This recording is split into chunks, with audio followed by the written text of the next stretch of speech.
పూర్తి నడవలేని స్థితిలో ఉంటూ బెడ్ పైన అన్ని చేస్తుంటారు కదా, అలాంటి వాళ్ళకు కూడా టోటల్ ఆల్ సర్వీసెస్ అందించేస్తామని చెప్తున్నారు. ఆంధ్ర, తెలంగాణ, కర్ణాటక. మన పేరెంట్స్ని ఎలా చూసుకుంటారో అలా చూసుకునే వాళ్ళని మేము తీసుకుంటాము. మంచి సర్వీస్ సార్ ఇది. పెద్దవాళ్ళకు డైపర్ చేంజింగ్ తో సహా చేస్తున్నాడు. అన్ని స్నానం చేయించడం టోటల్ ఇంకా A to Z. A to Z మొత్తం. అంటే 24/7 వాళ్ళ దగ్గరే ఉంటూ మానిటర్ చేస్తూ ఆల్ సర్వీసెస్ అందించగలరు. ఇప్పుడు వాళ్ళు బెడ్ మీద ఉంటారు కాబట్టి మనం మంచి మాటలు చెప్పుకుంటూ వాళ్ళకి బుజ్జగించుకుంటూ మంచి సర్వీస్ అయితే మేము ఇస్తాము. అంటే పెద్దవాళ్ళకి కావచ్చు, చిన్నపిల్లలకు కావచ్చు, బేబీ కేర్, టోటల్ ఇంకా ఇంటి పని, వంట కానీ ఏదైనా కూడా మీరు సర్వీస్ అందించాలి సార్.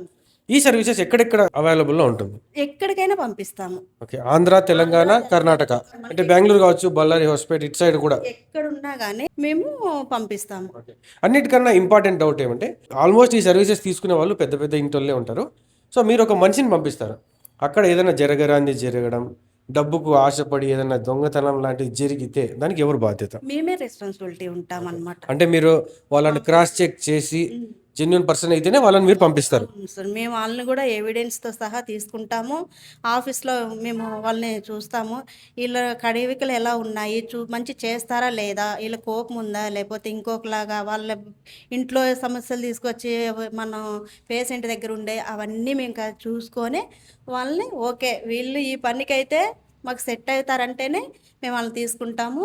అట్లాగే వాళ్ళ ఇంట్లో ఫోన్ నెంబర్లు తీసుకుంటాము. ఇంకోటి వచ్చేసి మాది కూడా రిజిస్ట్రేషన్ అనమాట అన్న. Registered firm. ఇది ఖచ్చితంగా పెరాలసిస్ మరియు బెడ్ రిటర్న్ పేషెంట్స్ ఉంటారు కదా, నడవలేని స్థితిలో, ఈవెన్ వాష్రూమ్ కూడా వాళ్ళు సొంతంగా వెళ్ళలేని పరిస్థితుల్లో ఉంటారు కదా, వాళ్ళకైతే ఇది ఖచ్చితంగా ఉపయోగపడుతుంది. ఎందుకంటే ఇప్పుడున్న జనరేషన్లో సొంత తల్లిదండ్రులను కూడా దగ్గరుండి సర్వీస్ చేయలేని దౌర్భాగ్య స్థితిలో ఉన్నాం కాబట్టి అలాంటి సిచ్యువేషన్స్లో ఎన్ని లక్షలు పోసినా కూడా సర్వీస్ అందించే వాళ్ళు దొరకడం చాలా కష్టం.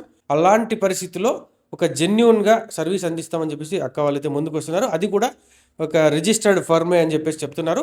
అంతేకాకుండా ఎటువంటి పరిస్థితి ఇప్పుడు వచ్చిన పర్సన్ నుంచి మీకు ఎటువంటి సమస్య రాకుండా మేము దగ్గర ఉంటాము అని వీళ్ళు గ్యారంటీ కూడా ఇస్తున్నారు. వాళ్ళు ఎంత గ్యారంటీ ఇచ్చినప్పటికీ మనిషి బుద్ధి మారే అవకాశాలు ఉంటాయి కాబట్టి మీరు కూడా మీ జాగ్రత్తలో ఉండండి అండ్ సేఫ్ అండ్ సెక్యూర్గానే ఒక మనిషి మీద కన్నేసి ఉంచండి. ఎందుకంటే వచ్చేవాళ్ళు వీళ్ళు కాదు, వీళ్ళు పంపించే మనుషులు కాబట్టి మీరు కూడా మీ జాగ్రత్తలో ఉండమని చెప్పేసి నేనైతే సజెస్ట్ చేస్తున్నాను అండి. దీనికి సంబంధించిన మరిన్ని వివరాల కొరకు స్క్రీన్ పైన ఉన్న నంబర్కి కాల్ చేసి వివరాలు అయితే తెలుసుకోండి.